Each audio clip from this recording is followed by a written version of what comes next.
So now that we have a pretty good sense about the powers of the media, let's shift our attention to the story of media evolution. What is important to begin with here is the idea, not only what it is, but what it is not.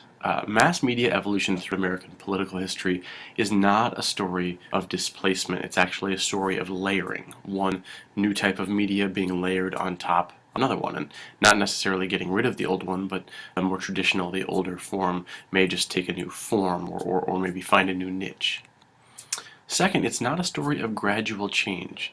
In reality, there have been long periods of stability with relative consistent political communication in terms of how it is being conducted, in terms of the role of the creators of that information as well as the audience. Then there have been brief periods of major political communication change.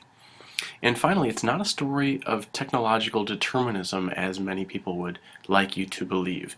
There's no doubt that new technologies matter tremendously and play a key role in the development and evolution of new media and new communication forms. But it is, in reality, a story of how people decide if, when, and how to use new technology. And that is really a two-step process. There's a technological phase, and then there's also a phase of human choice. And that has to do with general media evolution, general technological communication technology evolution, as well as more specific political communication change over time.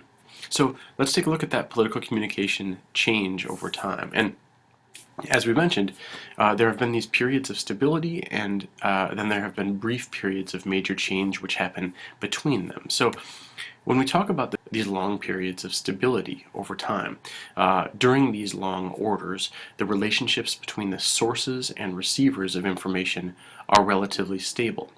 The mediums and technologies that were used are fairly consistent, and the institutions, norms, and regulatory policies are in place and help to keep things more or less working in the same way.